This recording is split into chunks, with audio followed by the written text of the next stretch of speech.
Dalam beberapa sirah ya tentang para imam mazhab, hafalan hadis beliau itu kurang lebih 1 juta hadis, Pak. 1 juta hadis, Pak. Dan dari 1 juta hadis itu 40.000 diantaranya beliau seleksi ya, kemudian beliau bukukan dalam apa yang kita kenal dengan Musnad Ahmad ya, Musnad Ahmad. Jadi hadis-hadis pilihan Imam Ahmad bin Hambal ini disebut dengan Musnad Ahmad, dan itu jumlahnya sekitar 40.000 dari 1 juta hadis yang beliau hafal. Kita hafal berapa hadis, Pak? Ya, beliau itu disiksa pada zaman berkuasanya mereka-mereka yang berakidah Mu'tazilah ini, sampai setiap hari dicambuk, Pak. Ya, setiap hari dicambuk, dari cambukan itu sampai robek-robek itu bajunya. Dan atas iradah Allah ya, atas kehendak Allah, ada bagian-bagian baju yang tidak sampai robek, yaitu bagian-bagian yang menutupi aurat beliau.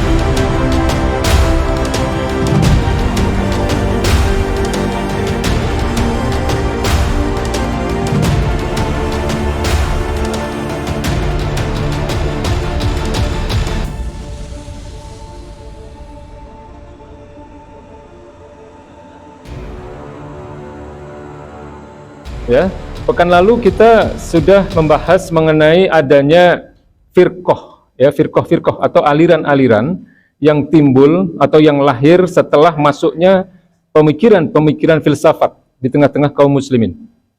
Ya, sebagaimana yang sudah kita bahas pekan lalu, bahwa pada abad kedua Hijriah, mulai dari awal-awal abad kedua Hijriah, itu pemikiran-pemikiran filsafat sudah banyak masuk ke tengah-tengah umat Islam, sehingga menimbulkan banyak sekali perbedaan pendapat ya di kalangan umat Islam terkait dengan persoalan-persoalan akidah. Ya, nah, sebagaimana yang saya sampaikan bahwa umat Islam termasuk para ulamanya itu ada satu masa mereka itu terjebak ya, ketika mereka berdebat dengan orang-orang Nasrani yang dengan menggunakan ilmu filsafatnya mereka mengajak berdebat ya, tentang kebenaran akidah masing-masing. Ya, pada saat itu ada satu bahasan, ya, ada satu pembahasan yang kemudian menjadikan umat Islam sendiri menjadi terpecah-pecah pendapatnya, Pak. Ya, yang sebagaimana kita sudah bahas pekan lalu, yaitu topik tentang perbuatan amal manusia. Jadi ketika mereka membahas tentang asal usul perbuatan manusia, itu umat Islam akhirnya terpecah-pecah ya.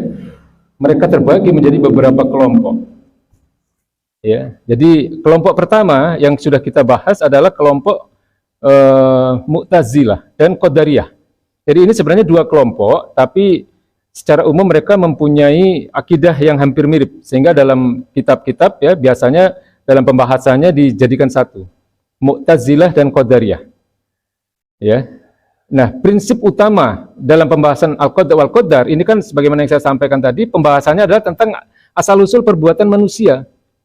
Nah, tentang perbuatan manusia, Mu'tazilah dan Qadariyah ini punya pendapat bahwa seluruh perbuatan manusia, termasuk keinginan ketika mau berbuat, ya, kehendak ketika mau berbuat, sampai kemudian memulai perbuatan itu, sampai berakhirnya perbuatan itu semuanya berasal dan merupakan kehendak manusia. Ya, semuanya merupakan kehendak manusia dan diciptakan oleh manusia itu sendiri. Ya, paham ya, Pak ya? Jadi semua perbuatan manusia termasuk keinginan mereka ketika mau melakukan sesuatu, ketika mulai melakukan sesuatu, ketika selesai melakukan sesuatu, semuanya adalah merupakan artinya kebebasan manusia untuk berbuat, untuk memilih. Sehingga wajar dalam pandangan Mu'tazilah dan Qadariyah ini mereka menyatakan wajar kalau manusia diminta pertanggungjawabannya, ya, mereka akan dihitung karena semua itu adalah karena manusianya sendiri, gitu ya. Sebagaimana yang saya sampaikan pekan lalu bahwa dalam hal ini mereka seolah-olah ingin meninggikan sifat adilnya Allah. Jadi manusia yang berbuat ya manusia yang bertanggung jawab.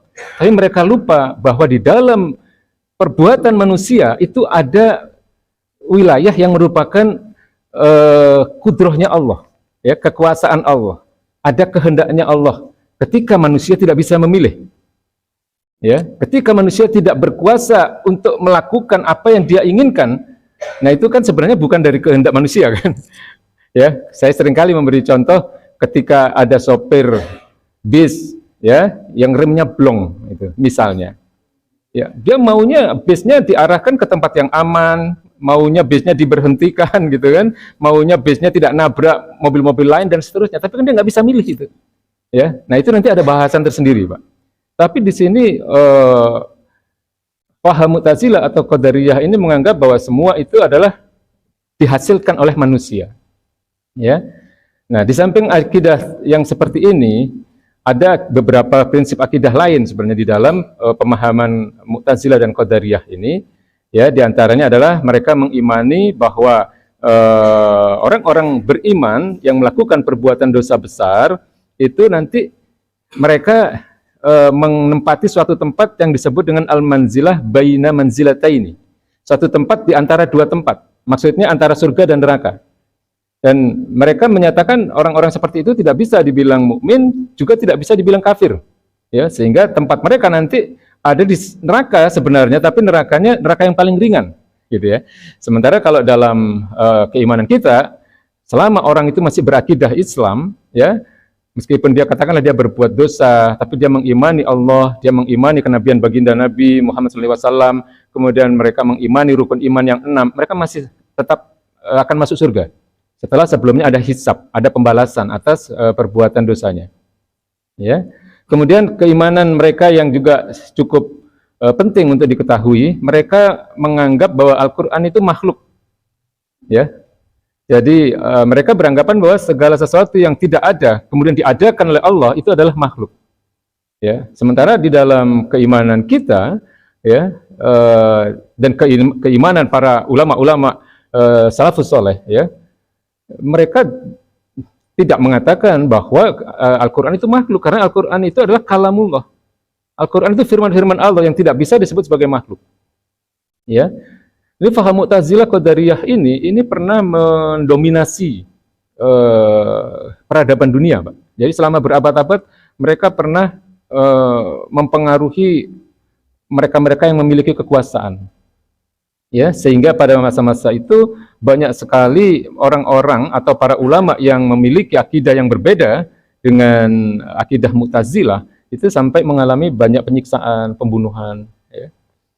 Jadi di antara ulama yang mendapatkan penyiksaan, ya, itu adalah Ahmad bin Hambal, ya, Imam Ahmad bin Hambal, atau kita sebut atau kita kenal dengan Imam Hambali.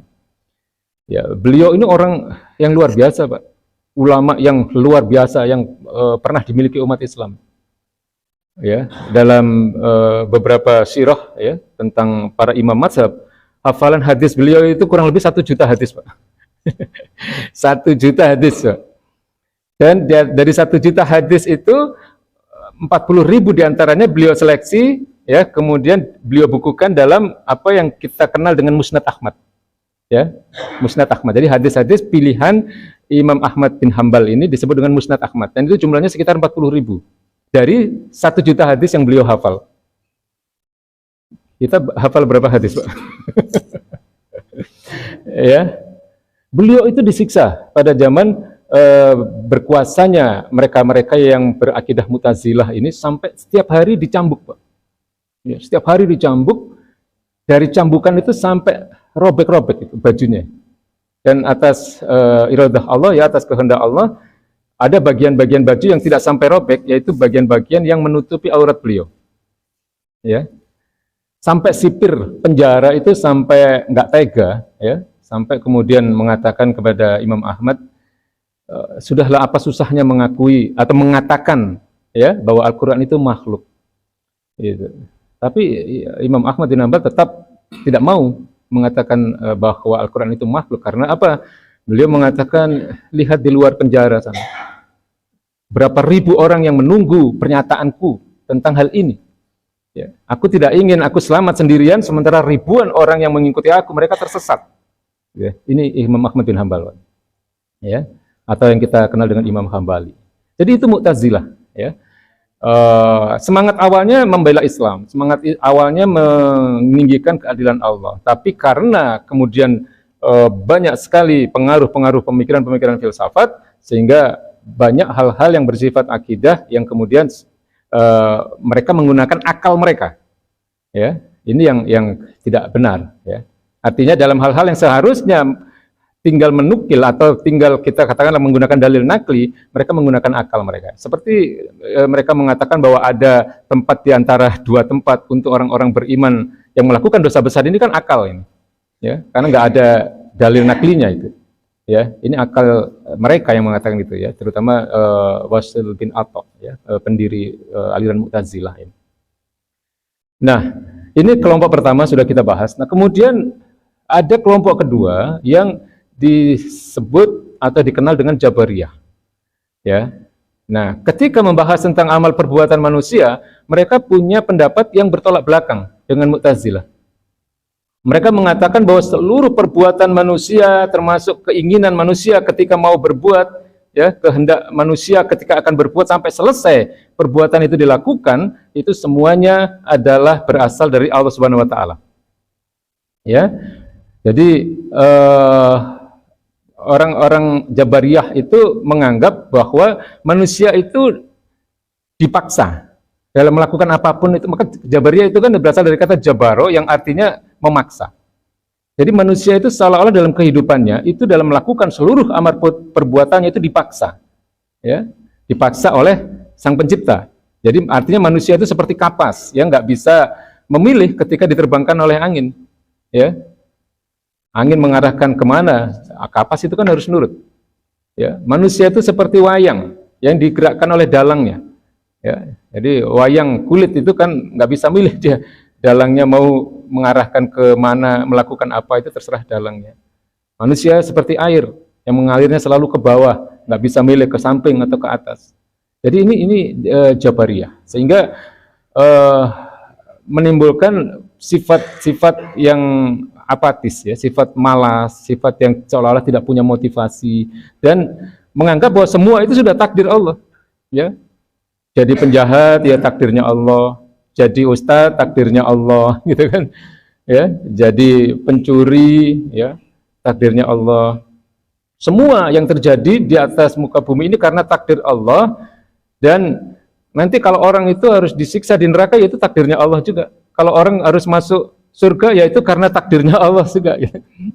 Ya, mereka lupa bahwa dalam kehidupan manusia itu ada wilayah kita bisa memilih, kan? Jadi kebalikan dari Mu'tazilah tadi. Kalau Mu'tazilah lupa bahwa ada wilayah di mana manusia tidak bisa memilih, sementara kalau Jabariyah itu beranggapan bahwa manusia itu tidak punya pilihan dalam kehidupannya.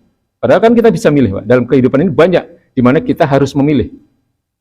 Ya, nanti akan kita bahas sebagai kesimpulan gitu, ya, bahwa manusia itu hidup di dua area bisa memilih dan area tidak bisa memilih.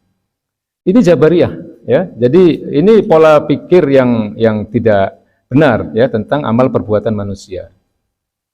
Ya, sehingga Imam Al-Ghazali mengatakan bahwa Mu'tazilah dan Jabariyah itu adalah orang-orang yang memahami Islam, terutama dalam persoalan akidah, itu secara parsial, secara sebagian, tidak utuh.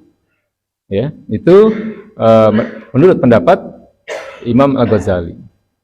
Nah, malam ini kita akan membahas kelompok ketiga, ya, kelompok ketiga atau firqah ketiga yang merupakan satu kelompok yang mengambil jalan tengah, ya, dari munculnya dua aliran ini, Mu'tazilah dan Jabariyah.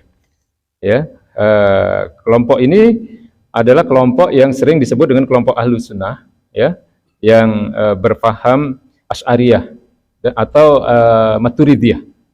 Ya, jadi mari kita akan bahas Monggo silakan dibaca di poin E halaman 67.